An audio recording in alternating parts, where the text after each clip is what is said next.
सभी भाइयों और बहनों को नमस्कार, राम राम, जय श्री राम, नमो बुद्धाय।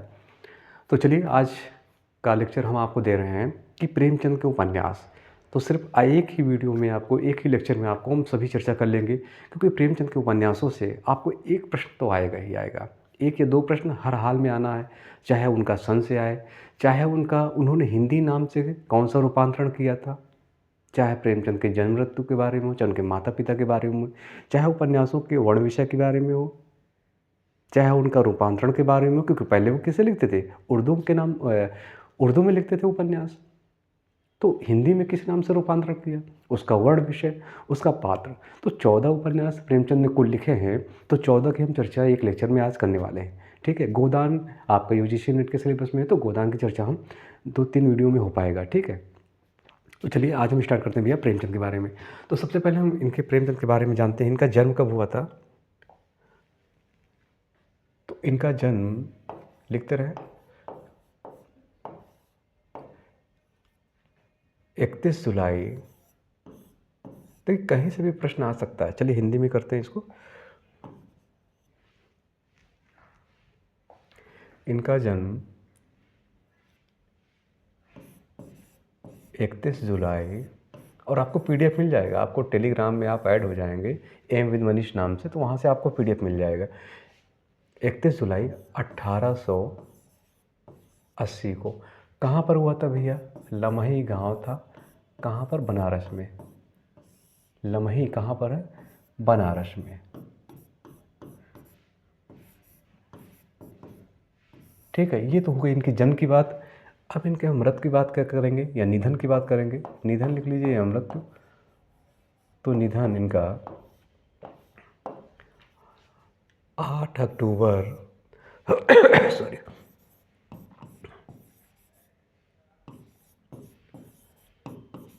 8 अक्टूबर 1936। इनके पिता का नाम क्या था भैया? अजायब राय था। पिता कौन थे, क्या नाम था इनका? अजायब राय। अजायब राय। ये डाक में मुंशी थे। लिख लीजिए, क्या थे भैया ये? डाक मुंशी थे। तो थोड़ा सा आपको रिकॉल हो जाएगा, डाक मुंशी थे। इनकी माता का नाम, क्योंकि माता पता इसलिए लिखवा रहा हूँ कि भैया पूछा जा रहा है, आनंदी देवी।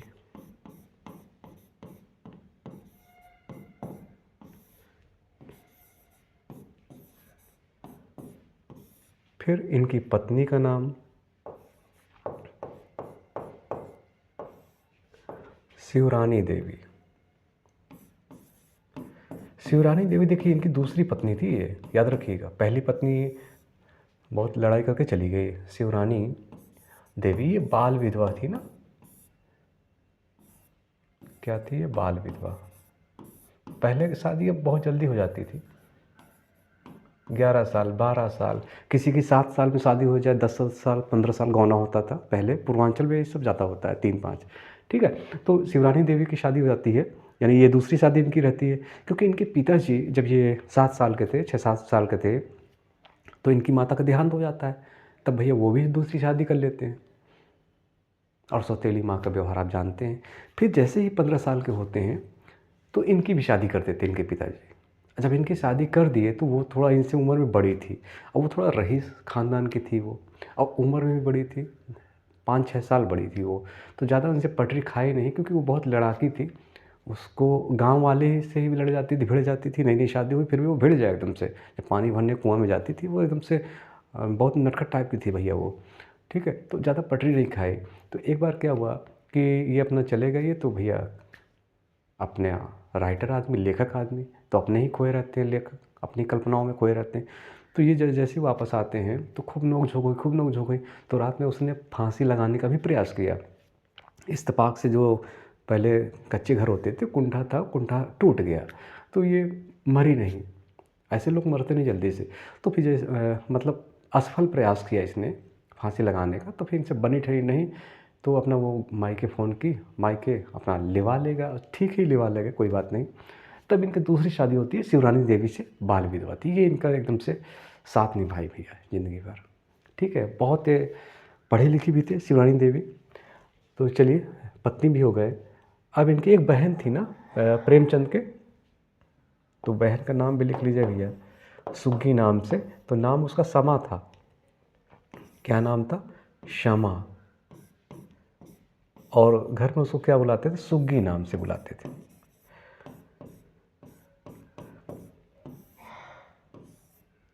और इनके पुत्र कौन थे प्रेमचंद के? तो एक हो गए श्रीपत राय, श्रीपत राय। एक हो गए अमृत राय, अमृत राय तो लिखा है भैया, अमृत राय। और कमला देवी।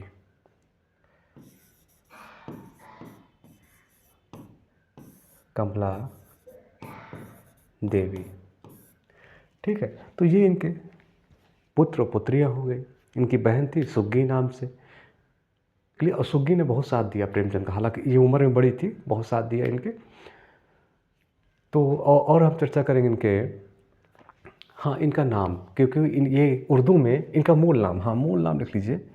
मूल नाम क्या था इनका? धनपत राय था ना। और सभी पीडीएफ आपको टेलीग्राम पे मिलेगी। ठीक है, जो भी पीडीएफ है आपको टेलीग्राम, एम विद मनीष नाम से सर्च करोगे टेलीग्राम में तो वहाँ आ जाएगी, वहाँ पर आपको पीडीएफ मिल जाएगी। तो मूल नाम इनका क्या था? धनपत राय। धनपत राय। और उर्दू में ये किस नाम से लिखते थे? नवाब राय से नाम। उर्दू में ये नवाब राय के नाम से लिखते थे।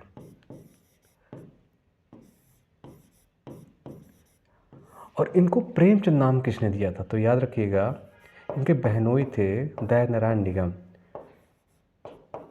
प्रेमचंद नाम इनके बहनोई दया नारायण निगम ने दिया था। दया नारायण निगम ने दिया था। तो याद रखिएगा, ये भी आपको याद करना। क्यों दिया था? क्योंकि इनकी जो कहानी संग्रह थी सोजे वतन, सोजे वतन जब ये प्रकाशित होने वाली थी, तो अंग्रेज़ों ने सोचा ये भारतीयों को उकसाने का काम कर रहे हैं, तो उनके प्रतियों को जला दिया, तो प्रकाशित ही नहीं हो पाई वो उस समय। तब ये भागे भागे फिर रहे थे। तब इनके बहनों ने कहा, ऐसा भैया प्रेमचंद जी, सॉरी धनपत राय जी, आप अपना नाम चेंज कर लो। तब ये प्रेमचंद के नाम से लिखने लगे फिर। ठीक है, पहले वो लिखते थे क्या? धनपत राय के नाम से। उर्दू में नवाब राय के नाम से लिखते थे। हिंदी में भी आए जब ये प्रेमचंद के नाम से लिखने लगे। और इनको उपन्यास सम्राट भी कहा जाता है, कहानी सम्राट भी कहा जाता है, कथा सम्राट भी कहा जाता है। तो उपन्यास सम्राट का किसने नाम दिया था? लिख लीजिए यहीं पर, उपन्यास सम्राट।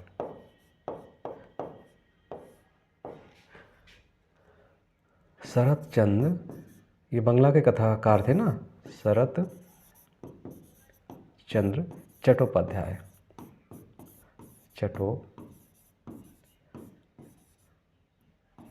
ने। तो उपन्यास सम्राट की संज्ञा किसने दी थी? बंगला कथाकार थे शरत चंद्र चट्टोपाध्याय, उन्होंने दिया था। तो देख लीजिए, तो पहले तो इनका थोड़ा सा जीवन व्रत की चर्चा हो गई। अब अगले पेज हम बात करेंगे कि प्रेमचंद का कौन सा उर्दू में उपन्यास है, उसका हिंदी में रूपांतरण क्या किया। तो चलिए अगले पेज में करते हैं चर्चा उसकी हम सीधे सीधे। तो एक तरफ डाल लीजिए उर्दू उपन्यास, उर्दू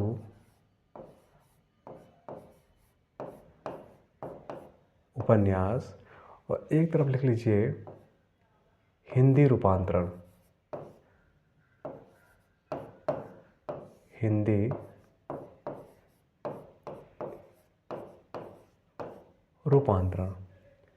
यानी उर्दू में इनका किस नाम से था और हिंदी में इनका किस नाम से था। तो सबसे पहले हम लिखेंगे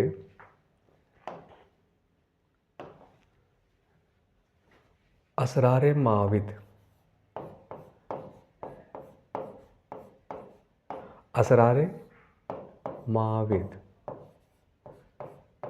इसका क्या नाम था हिंदी में? देवस्थान रहस्य। देखिए यहां से प्रश्न आएगा, देवस्थान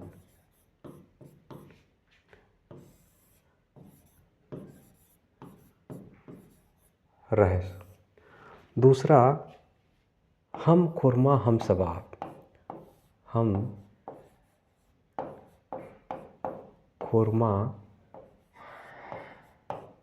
हम शबाब, प्रेमार्थ अर्थात दो सखियों का विवाह। इसका नाम क्या था हिंदी में? प्रेमा अर्थात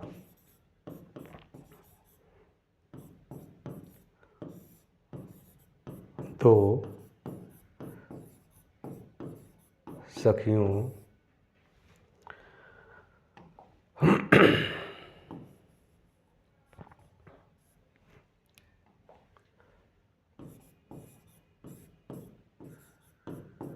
सखियों का विवाह।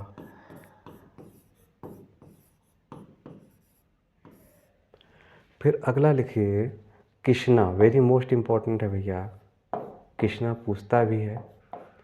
तो कृष्णा का क्या नाम था गबन हिंदी में? फिर जलवाय ईशार, जलवाय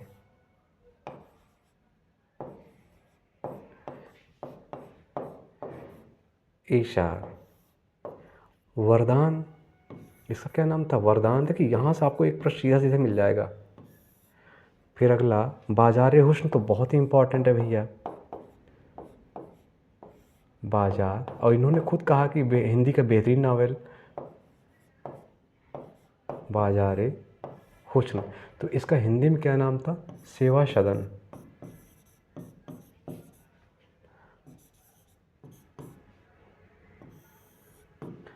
फिर गोसाए आफियत,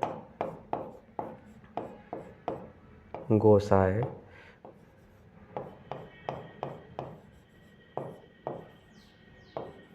आफियत। इसका क्या नाम था? प्रेमाश्रय।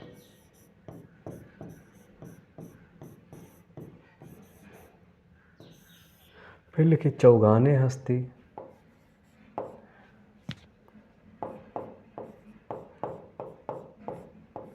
चौगाने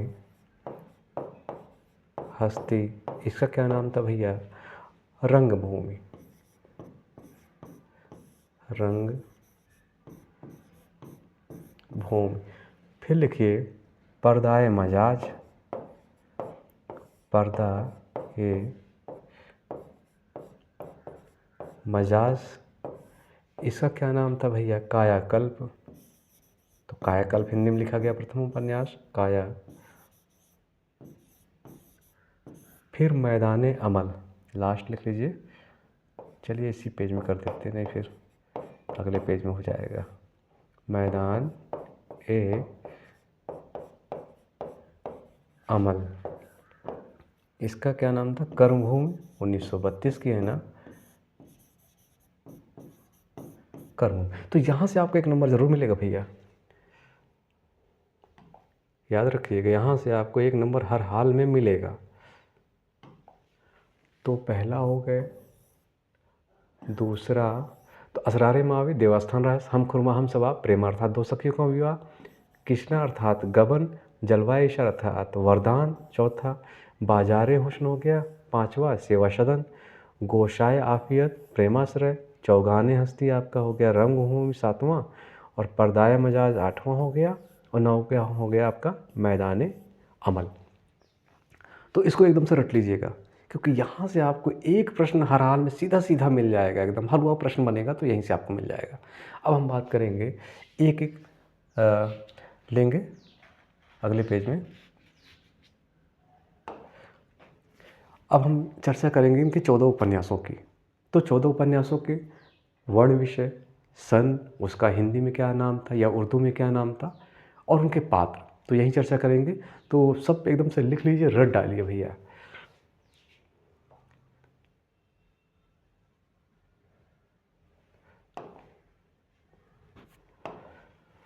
तो पहला नाम लिखिए सेवा सदन।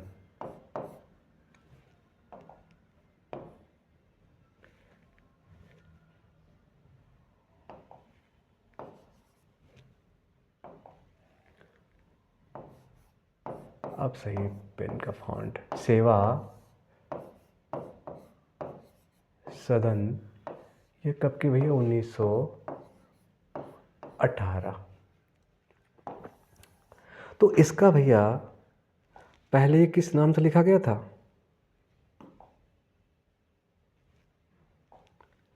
पहले ये जब उर्दू में लिखा गया था तो किस नाम से लिखा गया था? बाजार ए हुस्न, बाजार ए हुस्न। ठीक है। तो और इसका वर्ण विषय क्या था इसमें? इसमें तिलक के भी वर्णन है, और सबसे वेरी मोस्ट इम्पॉर्टेंट, समाज में जो उस समय वैश्याएँ थी, क्योंकि वैश्याओं के देखिए जब उनका रूप रंग रहता है, ठीक है, तब तो बढ़िया है, खुश हैं वो। और जब उनका थोड़ा सा उम्र ढलता है तब उनको बहुत अपार कष्ट होती है, क्योंकि वो खाने खाने को मोहताज हो जाती हैं। तो यही चीज़ प्रेमचंद ने एकदम से यथार्थ वर्णन किया है बाजार हुस्न में, और प्रेमचंद ने खुद इसको हिंदी का बेहतरीन नावल माना है, स्वयं माना है। तो बाजार हुस्न की चर्चा हो गई, तो इसका नाम क्या था उर्दू में? बाजार हुस्न। अब इसके हम करेंगे इसमें है क्या भैया, वर्ण विषय क्या है? तो इसमें तिलक,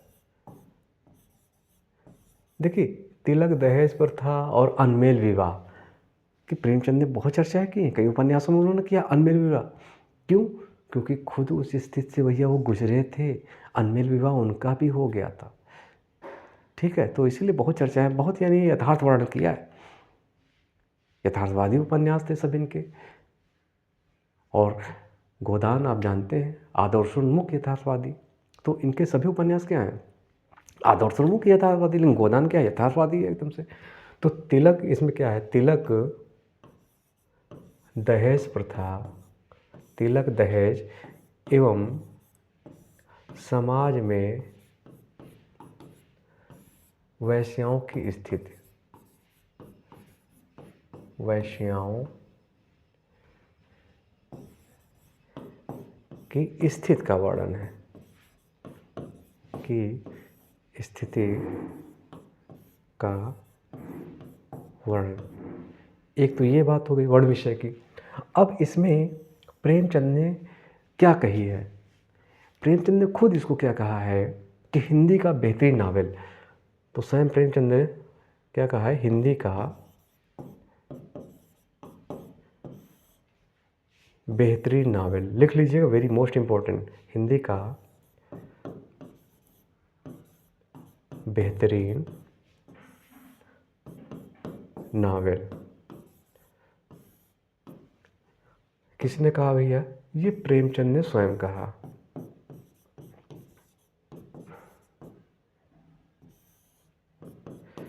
नहीं, स्वयं कहा। ठीक है भैया। अब इसके हम पात्र की चर्चा कर लें तो यहीं पर ख़त्म हो जाएगा। तो चलिए इसके लिखते हैं हम पात्र।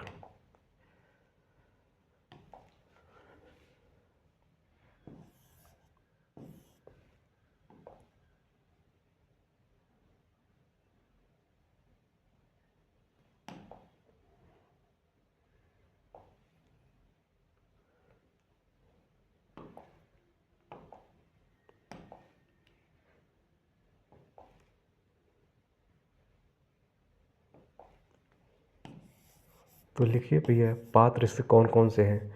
तो सबसे इम्पोर्टेंट पात्र कौन है? सुमन।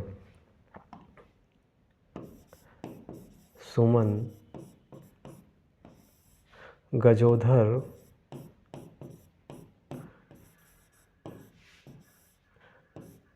सदन, शांता, दरोगा कृष्णचंद। दरोगा भी रहता ना, कृष्णचंद वसूली करता है ये वैश्याओं से, दरोगा कृष्णचंद। और गंगाजली, नाम बहुत अच्छा दिया भैया इस उपन्यास में। गंगाजली, पदम सिंह भी हैं।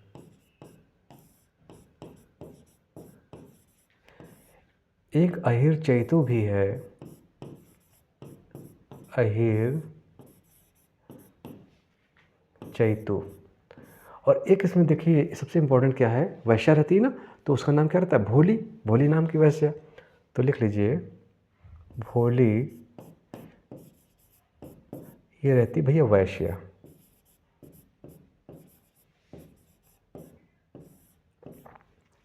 ठीक है, तो सेवा सदन की चर्चा हो गई।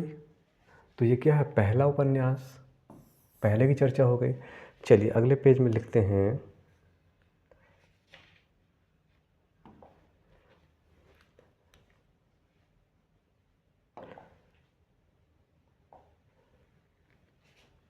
प्रेमाश्रय। प्रेमाश्रय, ये रचना है 1922 की।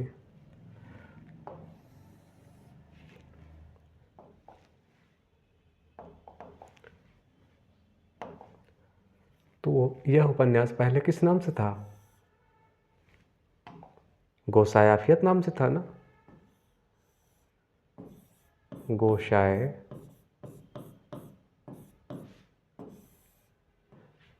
आफियत।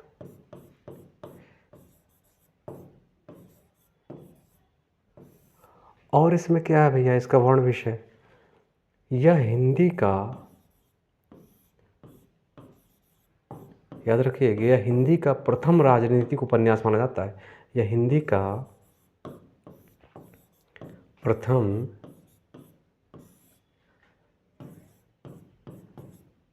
राजनीतिक उपन्यास। ठीक है, तो याद रखिएगा, गोसाय आफियत या प्रेमाश्रय यह हिंदी का प्रथम राजनीतिक उपन्यास माना जाता है। अब इसमें वर्ण विषय की हम चर्चा करेंगे। तो इसमें जमींदारों का शोषण, जमींदारों का शोषण भी है एवं किसान आंदोलन का चित्रण भी है। किसान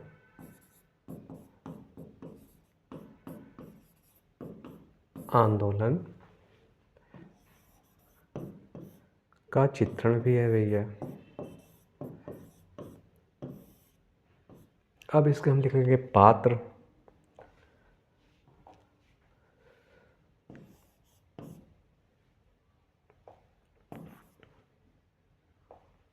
तो लिखिए भाई इसके पात्र। देखिए थोड़ा थोड़ा हम चर्चा इसीलिए कर रहे हैं कि आपको हो सकता है इसके अंदर से आपको पूछ ले, तो इसीलिए हमने एक लेक्चर में सारा प्रेमचंद को कवर कर देंगे, आपको कहीं बाहर पढ़ने की ज़रूरत भी नहीं है। तो इसका पहला पात्र रहता है मनोहर, वेरी मोस्ट इम्पॉर्टेंट, ये आया हुआ है, मनोहर पात्र पूछा है भैया। मनोहर हो गए, फिर दूसरे बलराज, बलराज बहुत शोषण करता है। विलासी, एक होते हैं ज्ञान शंकर।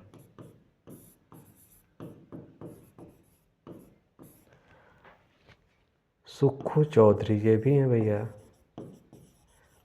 सुक्खू चौधरी। गायत्री, गायत्री भी रहती हैं। प्रभा शंकर भी रहते हैं, प्रभा शंकर। और सबसे इम्पोर्टेंट क्या रहते हैं, डिप्टी ज्वाला सिंह, ये भी देखिए पूछा गया है, नेट में पूछा गया था। डिप्टी ज्वाला सिंह किस उपन्यास के पात्र हैं प्रेमचंद के, डिप्टी ज्वाला सिंह। और एक इरफान अली भी रहते हैं, इरफान अली। ठीक है, तो ये हो गए पात्र। ये कौन सा इनका है, दूसरे नंबर का, ये इनका दूसरा। ठीक है भैया, अब हम चर्चा करेंगे अगले पेज में। चलिए भैया,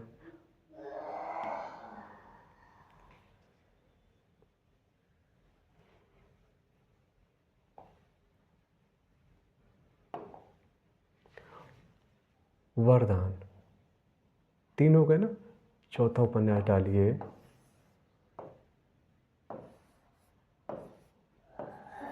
वरदान 1921 का।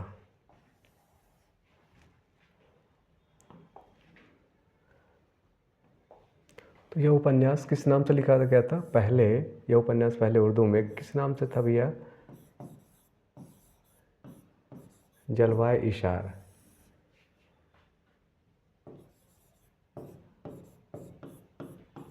तो एक बात तो ये हो गई, तो जलवाए इशार नाम से क्या, ये उर्दू में लिखा गया था।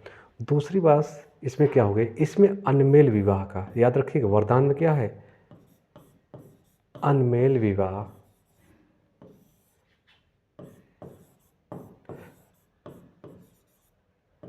के दुष्परिणाम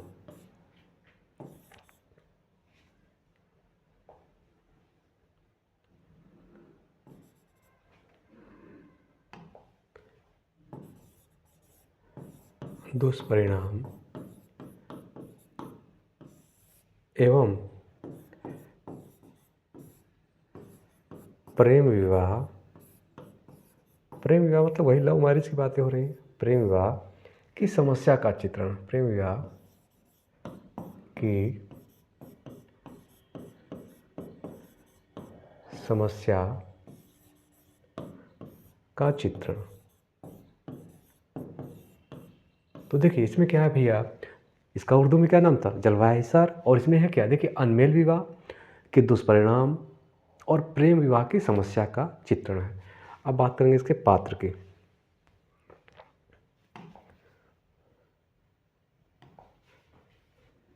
चलिए भैया पात्र इसके लिख लेते हैं। तो प्रताप तो वेरी मोस्ट इम्पॉर्टेंट पात्र रहता है भैया।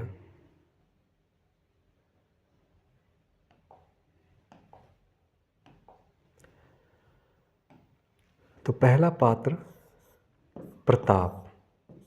देखिए प्रताप ये नायक रहता है, याद रखिएगा, प्रताप में नायक तो ये रहता है। और विरजन क्या रहती है? नायिका। ये दोनों प्रेम करते हैं, लिख लीजिएगा, ये नायिका।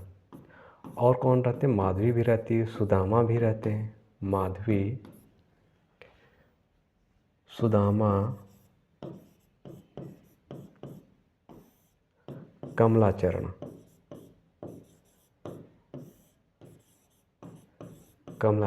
लेकिन प्रताप और विरजन, इन्हीं के प्रेम समस्याओं का वर्णन है। फिर वरदान हो गया। चलिए यहीं पर छोटा सा इनका उपन्यास जो है प्रतिज्ञा ले लेते हैं। 4 हो गया, 5 नंबर प्रतिज्ञा। 1927 का है भैया। तो इसमें क्या है, विधवा जीवन की समस्याओं का चित्रण है, ठीक है। एकमात्र है इनका, कहाँ से गड़बड़ हो रहा है,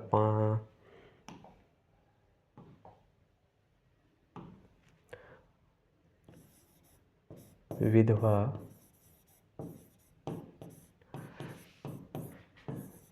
जीवन की समस्याओं का चित्रण।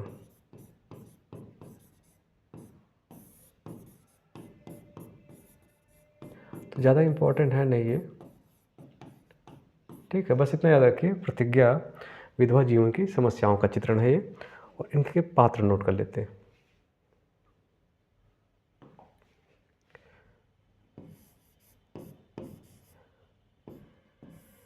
पात्र, तो पहला पात्र रहते हैं प्रेमा। अमृत राय। देखिए अमृत राय पूछेगा भैया किस उपन्यास का पात्र है, तो अमृत राय, दीनानाथ,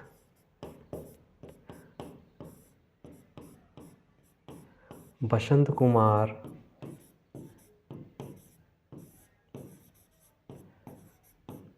लाला बद्री प्रसाद,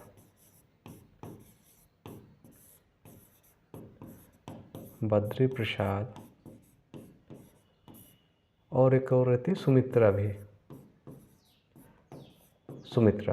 तो देखिए 5वें उपन्यास की चर्चा हो गई, प्रतिज्ञा विधवा जीवन की समस्याओं का चित्रण है।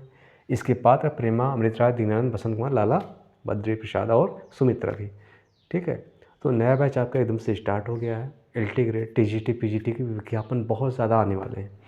तो जिसको भी एडमिशन लेना है तो इस नंबर पर व्हाट्सएप कर सकता है या मैसेज कर सकता है 91 40 67 54 26। इस नंबर पे आप व्हाट्सएप करिए, सारी जानकारी आपको यहाँ पर मिल जाएगी। और डेली आपकी लाइव प्रश्नोत्तरी चलती है रात को 9 बजे, वो एकदम से निरंतर चलती है। ठीक है, तो आप लोग भी जुड़िए प्रश्नोत्तरी में। चलिए, और हम चर्चा करेंगे इनके अगले पेज में। रंगभूमि 6वां उपन्यास है भैया।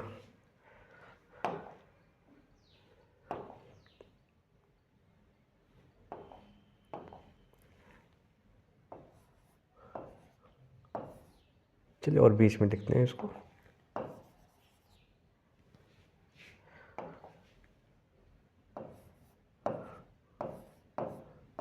रंगभूमि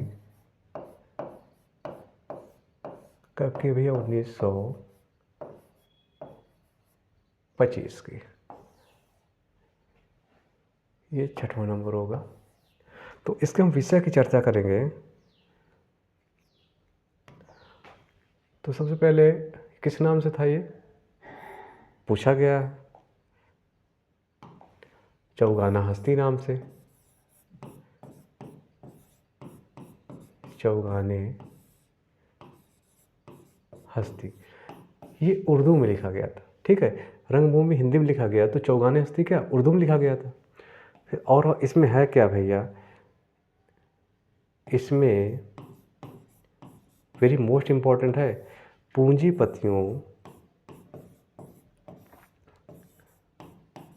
पूंजीपतियों की शोषण नीति की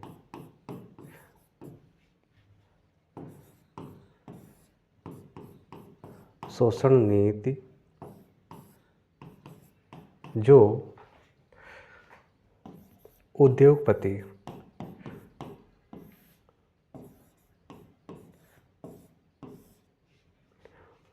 शोषण नीति और अंग्रेजों के शोषण नीति और अंग्रेजों के अत्याचार का है भैया। शोषण नीति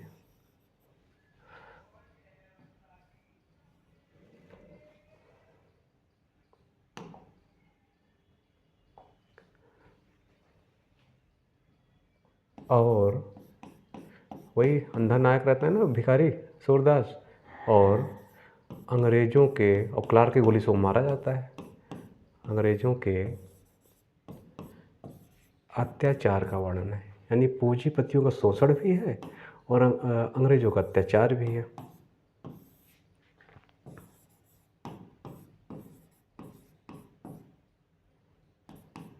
वर्णन है। और दूसरी बात, इसमें कौन नायक रहता है? अंधा सूरदास। ठीक है, थोड़ा सा वर्ण विशेष की चर्चा करेंगे। अंधा सूरदास जो उद्योगपतियों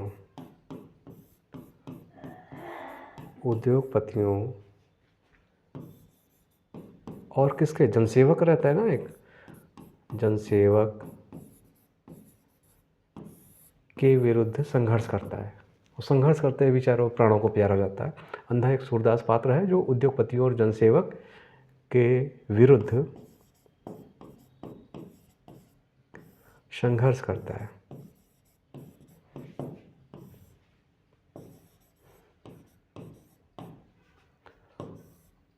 संघर्ष करता है और अंत में क्लार्क की गोली से मारा जाता है। और अंत में क्लार्क अंग्रेज रहता है।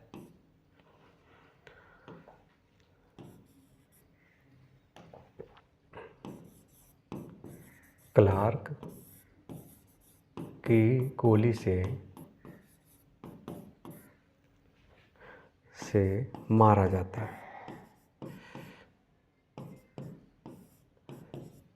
और एक सबसे इम्पोर्टेंट चीज़ क्या है, मारा जाता है, कि यह उपन्यास गांधी जी के किससे प्रभावित है? सत्याग्रह नीति से प्रभावित है। गांधी जी के सत्याग्रह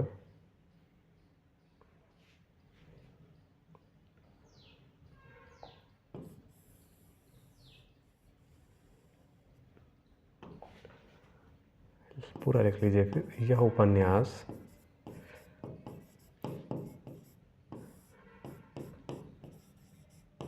गांधी जी के सत्याग्रह नीति से प्रभावित है।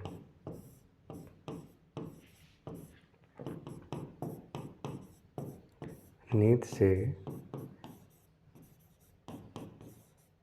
प्रभावित है। अच्छा, इसी के पैरेलल समानांतर विनय और सोफिया की प्रेम कहानी भी चलती है, तो यहीं पर लिख लीजिए। चलिए पेन का फॉन्ट चेंज करते हैं। विनय और सोफिया का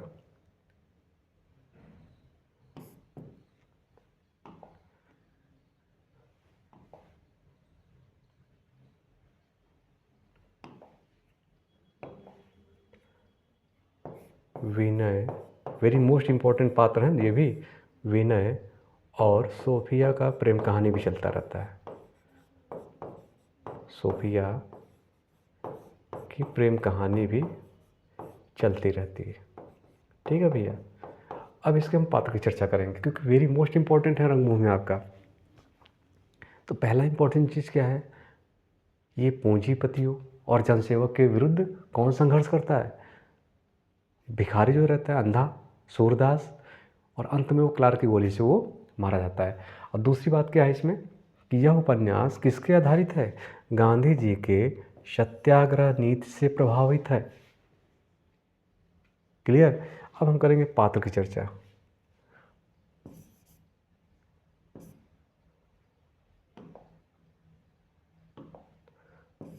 तो चलिए भैया, तो पहला पात्र तो सबसे इम्पोर्टेंट जो सूरदास ही है।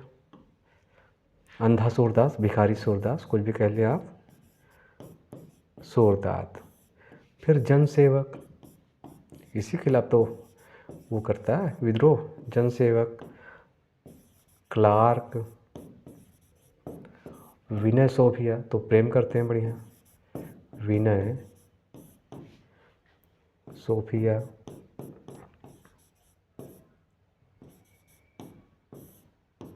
रानी जानवी भी रहती हैं। रानी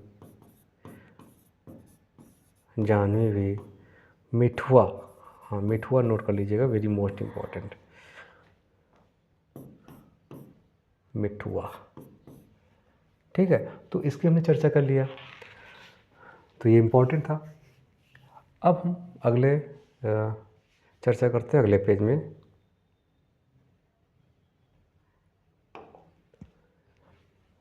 इनका अगला उपन्यास अहंकार।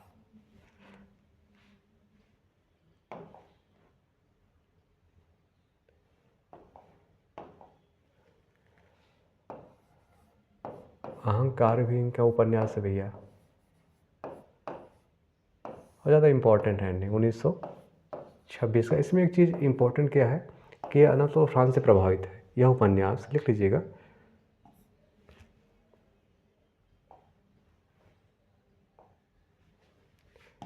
यह उपन्यास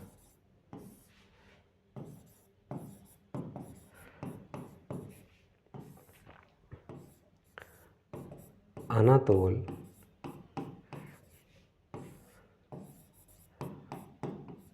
फ्रांस के थायस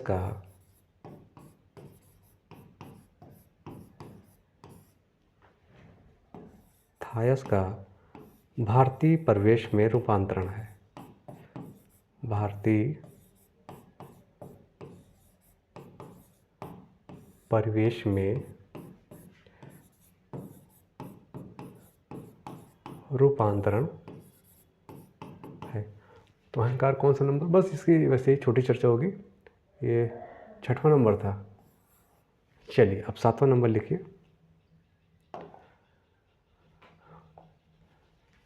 कायाकल्प।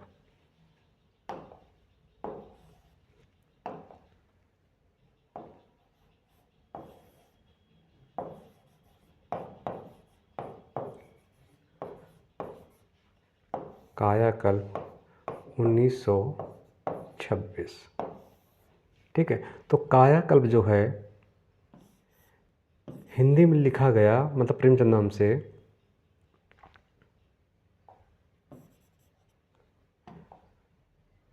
यह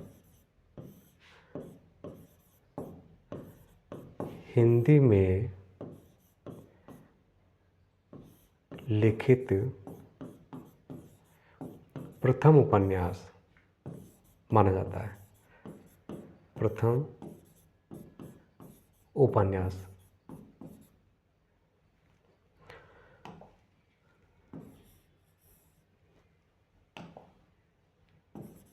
और इसमें कई जन्मों की कहानी है भैया। ठीक है, हिंदी में लिखित प्रथम उपन्यास माना जाता है। इसका वर्ड विषय क्या है? इसमें कई जन्मों की कहानी है। इसमें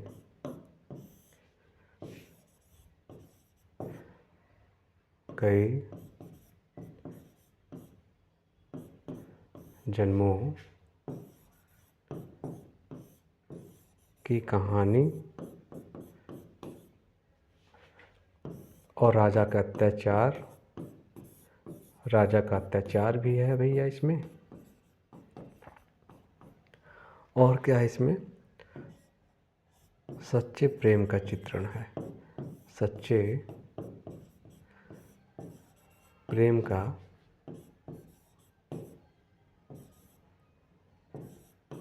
चित्रण है। अब इसको हम चर्चा करेंगे पात्र की। तो थोड़ा थोड़ा सभी को हम इसीलिए देख रहे हैं पात्र। तो 14 उपन्यासों की चर्चा करेंगे आज। 6 7 7वां चल रहा है भाई पात्र। तो इसका पात्र पहले हो गए चक्रधर। देखिए पूछा गया है, चक्रधर हो गई, अहिल्या, दोनों इम्पोर्टेंट हैं। देवप्रिया, मनोरमा भी वेरी मोस्ट इम्पोर्टेंट। लौंगी भी है ना। और कौन है भैया? एक रोहिणी भी है इसमें, सहेली रहती है उसकी। और वसुमती भी सहेली रहती है, वसुमती। ठीक है, तो देख लीजिएगा।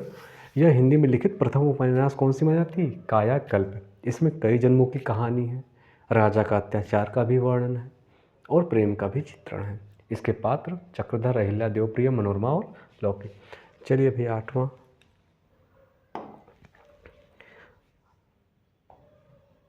अब लिखिए 8वां चल रहा है ना, निर्मला।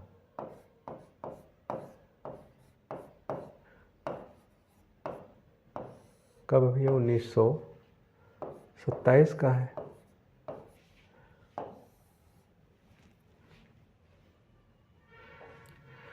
इसमें क्या है भैया? इसमें दहेज प्रथा,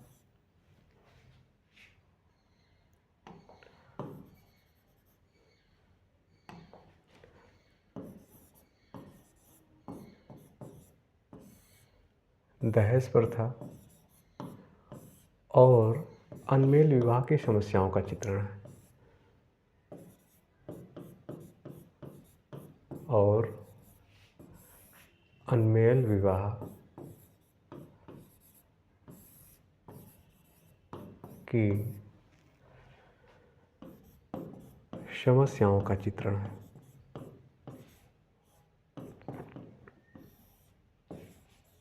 एक तो ये बात हो गई भाई, चित्रण है। तो ये सबसे इम्पोर्टेंट बात है। देखिए इसमें दहेज प्रथा और अनमेल विवाह की समस्याओं का चित्रण है। ठीक है, बस इतना वर्ड विषय याद रखिए। और अब इसकी चर्चा करेंगे पात्र की। तो चलिए भाई इनके पात्र लिख लेते हैं।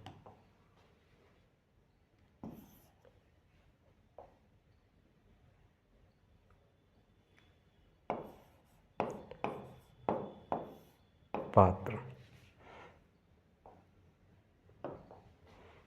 तो निर्मला तो मेन ही रहती है।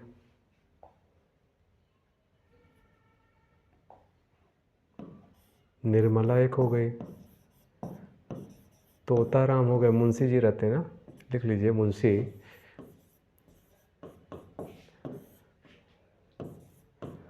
तोताराम, मनसाराम भी हैं,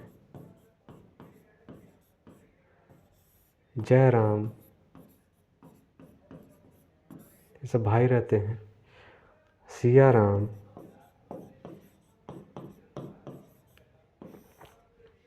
डॉक्टर भुवन, ये देखिए इंपॉर्टेंट पात्र, ये पूछा गया है निर्मला में, doctor Bhuvan. Sudha, Udaybhan,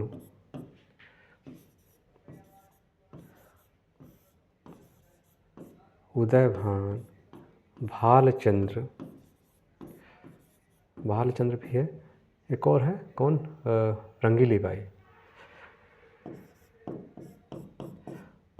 Rangeeli by, ये भी इम्पोर्टेंट पात्र है, रंगीली बाई। ठीक है, आदि। तो 8 हो गए। और लेते हैं, पूरा 14 ही ख़त्म करेंगे भाई इनका, क्योंकि आपको कहीं फिर जाने की ज़रूरत नहीं पड़ेगी। 8 हो गए, 9वां लेते हैं। रूठी रानी, रूठी रानी, इनका क्या है, ये ऐतिहासिक है ये उपन्यास।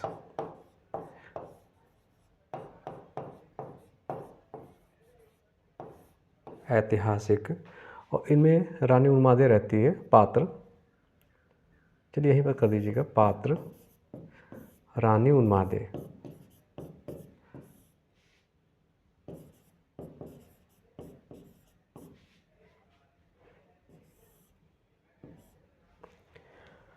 नौ हो गए, 10वां लेते हैं अब।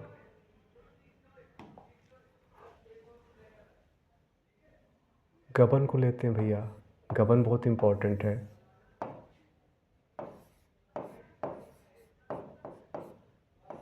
गबन 1931 का है ना भाई, ये इम्पोर्टेंट है गबन भैया।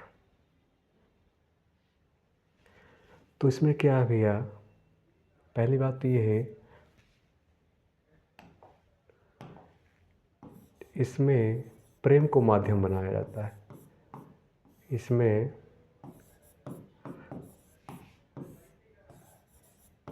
प्रेम को माध्यम बनाकर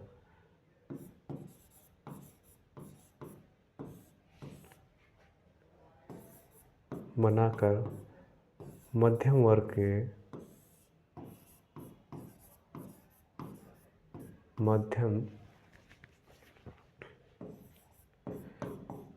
वर्ग के कमजोरियों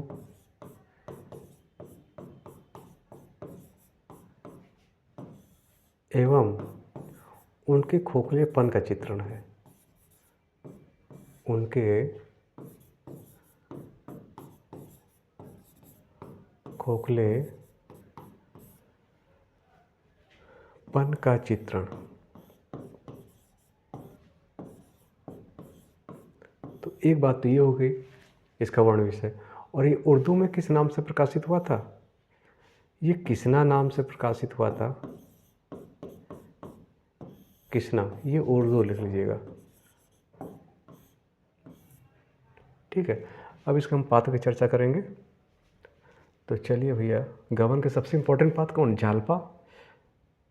तो चलिए यहीं पर पात्र करते हैं। तो पात्र, वर्ण विषय, सन, उर्दू, ये 4 चीज़ इम्पोर्टेंट है।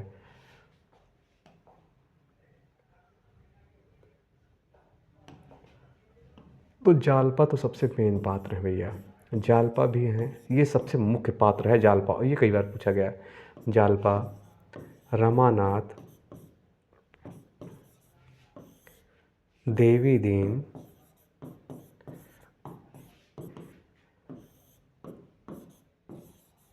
खटिक, देवी दीन खटिक रहता है ना, खटिक, मानकी, जग्गो,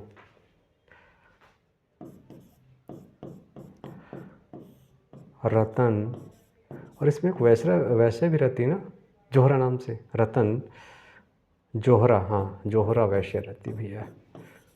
जोहरा, ये क्या रहती है? वैश्य। तो 10वां उपन्यास चल रहा है, 4 और बचे हैं। तो ये पात्र हो गए। तो इसमें प्रेम को माध्यम बनाकर मध्यम वर्ग की कमजोरियों और उनके खोखलेपन का चित्रण है। ये किस नाम से उर्दू में था? कृष्णा नाम से था। तो चलिए अगला लिखिए 11 नंबर, कर्मभूमि। 11 नंबर, कर्म भूमि। ये 1933 का है भैया, लेकिन अकॉर्डिंग टू, देखिए सरमान, ठीक है, लेकिन गणपत गुप्त में इसको 32 मानते हैं। तो 32 में लिखा गया तो हो सकता है उत्तरार्ध पूर्वार्ध का मैटर हो। लिख लीजिए गणपत चंद्र गुप्त। गणपत चंद्र गुप्त के मानते भैया 1932 मानते, ठीक है। तो चलिए, अब कर्मभूमि जो है ये उर्दू में किस नाम से प्रकाशित हुई थी? मैदान अमल नाम से।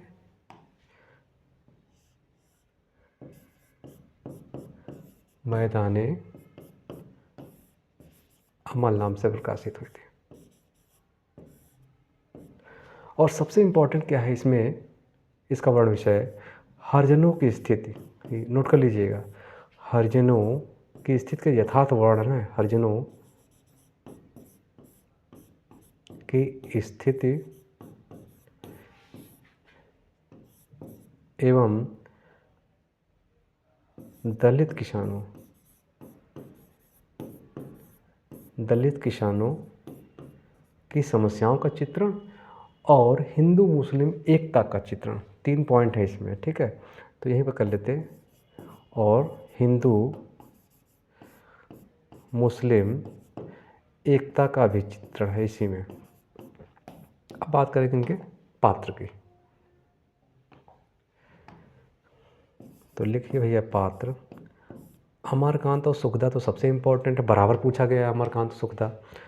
तो कर्मभूमि के पात्र कौन है? अमरकांत, सुखदा, नैना, सकीना, मुन्नी, सलीम, शमरकांत आदि। बहुत इंपॉर्टेंट जो पात्र थे वो हमने लिखवा दिया। तो ये भी आपकी कर्मभूमि की चर्चा हो गई।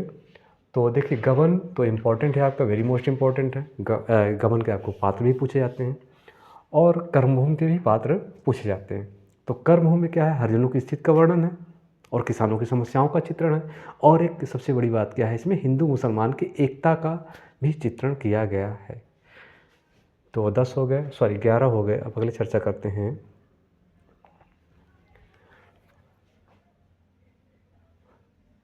12 नंबर, गोदान।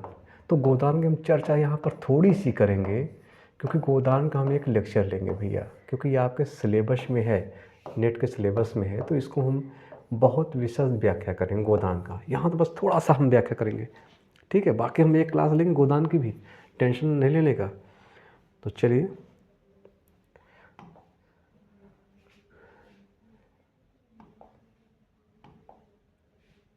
तो यह लिखिए, यह प्रेमचंद की श्रेष्ठतम कृति है।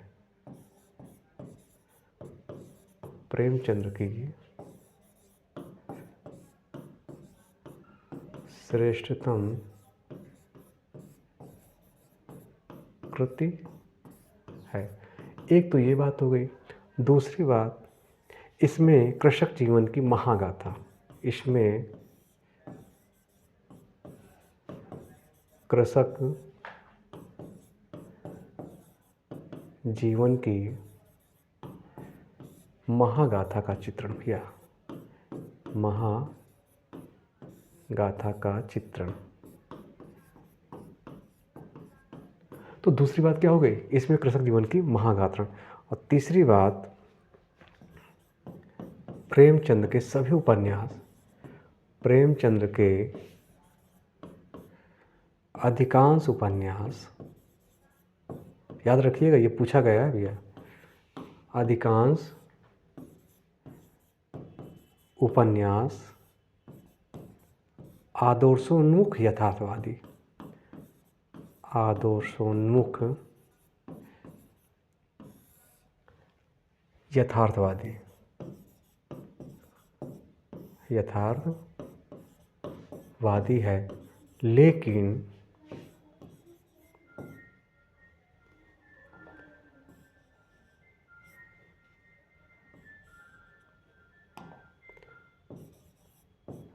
लेकिन गोदान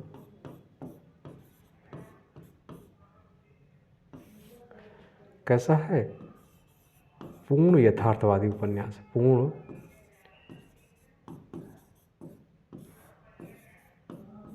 यथार्थवादी उपन्यास है। ठीक है, तो देखिए इसमें प्रेमचंद की ये श्रेष्ठतम कृति कौन मानी जाती है? गोदान ही मानी जाती है। इसमें कृषक जीवन की क्या है? महागाथा का वर्णन है, ऋण की समस्याओं का भी चित्रण है। ये आगे हम चर्चा करेंगे क्लास में। ठीक है, और दूसरी बात है, प्रेमचंद के सभी उपन्यास, वेरी मोस्ट इंपॉर्टेंट है ये चीज़, प्रेमचंद के सभी उपन्यास क्या हैं? आदर्शोन्मुख यथार्थवादी हैं।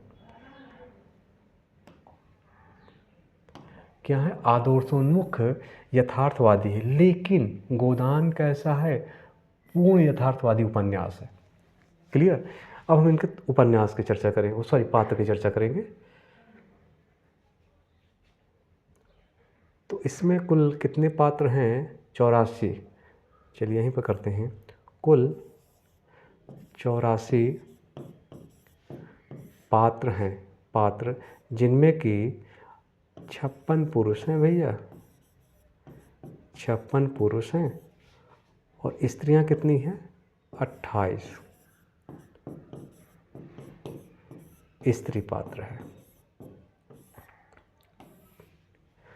ठीक है, तो एक प्रकार से अब अगले पेज में लेते हैं, या यहीं पर ले लेते हैं छोटा सा।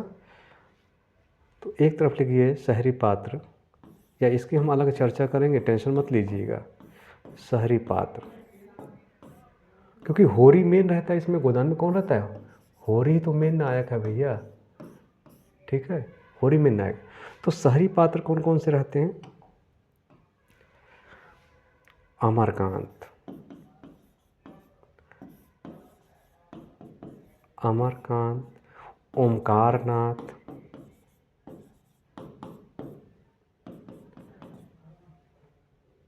मेहता जी, प्रोफेसर होते ना ये, मेहता और मालती का प्रेम चलता है।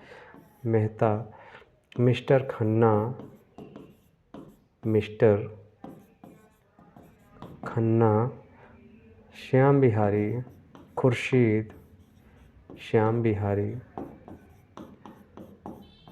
खुर्शीद। अब लेते हैं ग्रामीण पात्र। चलिए भाई, शहरी की चर्चा हो गई।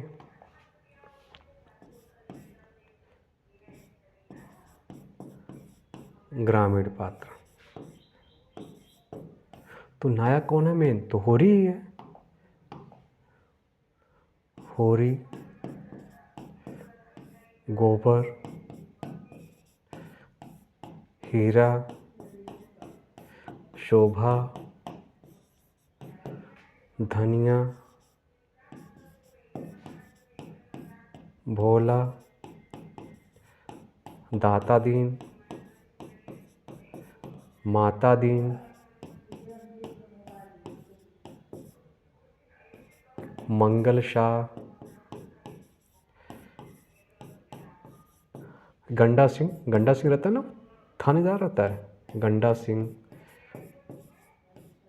नोखे राम,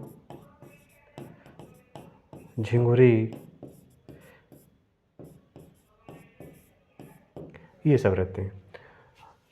ठीक है, तो शहरी पात्र भी अलग हो गए भैया, ग्रामीण पात्र भी अलग हो गए। अब कुछ स्त्री पात्र लिख लेते हैं। तो यहाँ पर हेडिंग डालते हैं स्त्री पात्र। शहरी के स्त्री पात्र की बात करता हूँ मैं।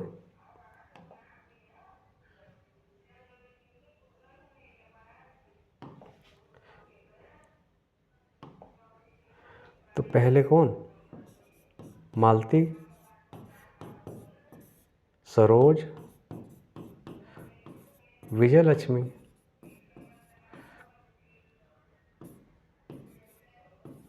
और ग्रामीण कौन से रहते हैं? धनिया, झुनिया,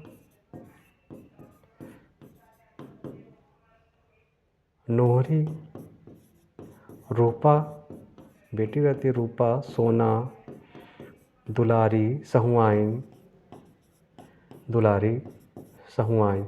ठीक है, तो ये हमने चर्चा कर लिया, बस थोड़ा सा हमने हिंट आपको दे दिया गोदान के बारे में।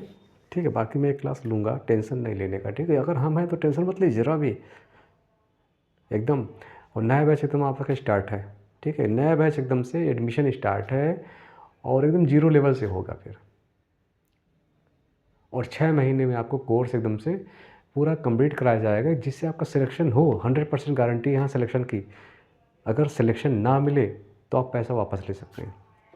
और फीस बहुत कम है भैया, मात्र सभी कोर्स 1999 रुपये की फ़ीस रखी गई है। इसमें आपको 499 की प्रैक्टिस बैच भी शामिल है, याद रखिएगा। तो इतने कम फीस में आपको इतना ज़्यादा मैटर कोई नहीं दे पाएगा, ये मैं दावा करता हूँ खुद। चलिए 12 नंबर हो गए, अब और चर्चा करते हैं। 13-14 कर लेते हैं।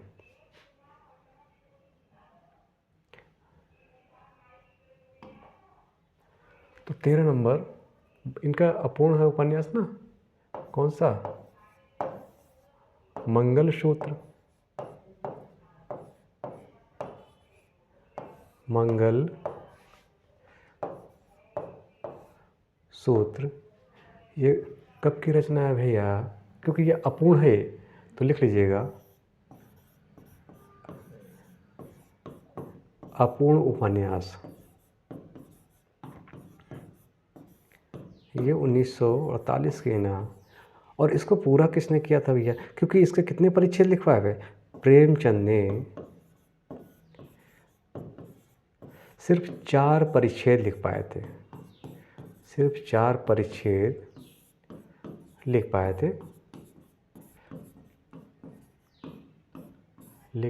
थे, ठीक है। और इसको पूरा कौन करते हैं भैया? इनके पुत्र अमृत राय। अमृत राय ने पूर्ण कर 1948 में प्रकाशित करवाया। अमृत राय ने पूर्ण किया। तो 13 उपन्यास हो गए। एक इनका और लेते हैं लास्ट, इम्पॉर्टेंट तो नहीं है लेकिन लिख लेते हैं। इन्होंने कुल छोटे बड़े 14 उपन्यासों की रचना की। मनोरमा,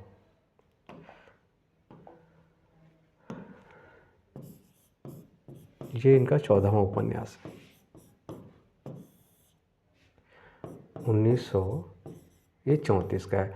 तो इन्होंने 14 उपन्यासों की रचना की। इनका एक और बाल उपन्यास है जो कि रामचरितमानस के अनुकरण पे वो लिखा गया है, उसकी भी चर्चा कर लेता हूँ।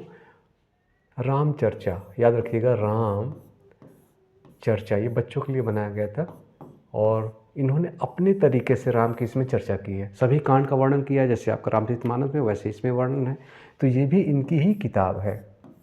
तो आज हम सभी को कवर कर लिए, तो देख लीजिएगा सभी को हमने कवर किया आज। यानी प्रेमचंद का उपन्यास से लेकर पहले पेज से आएंगे तो देखिए, पहले पेज में आपका प्रेमचंद का पूरा जीवन वृत्तांत का वर्णन है, पूरा इनका जीवन वृत्तांत हमने दे दिया। फिर दूसरे पेज में प्रेमचंद के जो उर्दू उपन्यास है उसका हिंदी में रूपांतरण क्या था, यहाँ चर्चा हो गई, रट लीजिएगा। फिर तीसरे से हमने प्रेमचंद के जो उपन्यास है उनके वर्ण विषय है और उनके पात्र, उनकी चर्चा की। तो सभी में देख लीजिएगा, सभी हमने कवर कर दिए, यानी इनके पूरे 14 उपन्यासों की हमने चर्चा यहाँ पर कर ली। तो सब एकदम से रट लीजिएगा, लिख लीजिएगा। और डेली आपको 9 बजे प्रश्नोत्तरी चलती है, तो डेली आप लोग लाइव आए, रात को 9 बजे डेली आपको प्रश्नोत्तरी कराई जा रही है। और गोदान की मैं चर्चा करूँगा, एकदम से एक क्लास लूँगा गोदान की अलग से इम्पॉर्टेंट, क्योंकि इम्पॉर्टेंट है वो आपका सबसे इम्पॉर्टेंट तो गोदान ही इनका, और आपके नेट के सिलेबस में ही। ठीक है, तो आपका एडमिशन स्टार्ट है, जिसको भी एडमिशन लेना हो अभी एडमिशन ले सकता है। अभी फीस मात्र 1999 रुपये फीस रखी गई, क्योंकि LT ग्रेड की वैकेंसी आने ही वाली है, झारखंड में भी आने वाला विज्ञापन, और आपका यहाँ पर चल ही रहा है, यहाँ पर एग्ज़ाम होने वाला है उत्तराखंड में। पंजाब में भी नई वैकेंसी आने वाली है, तो नई वैकेंसी के लिए सभी, और हम जो भी जहाँ जिस प्रदेश की वैकेंसी होगी, क्योंकि वहाँ की कुछ रचनाएँ भी हैं, तो हम रचनाओं को भी कवर करेंगे। देखिए, साहित्य, काव्यशास्त्र और विधाएँ और व्याकरण ये तो सेम है। कुछ रचनाएँ रहेंगी तो उसकी रचना की भी हम क्लास भी लेंगे अलग से, जिस प्रदेश का होगा, और फिर प्रैक्टिस आपको ये हमेशा चलती रहेगी। तो प्रैक्टिस आपको चल ही रही, रात को 9 बजे आप लोग जुड़ें। ठीक है? आपका दिन मंगलमय हो। धन्यवाद।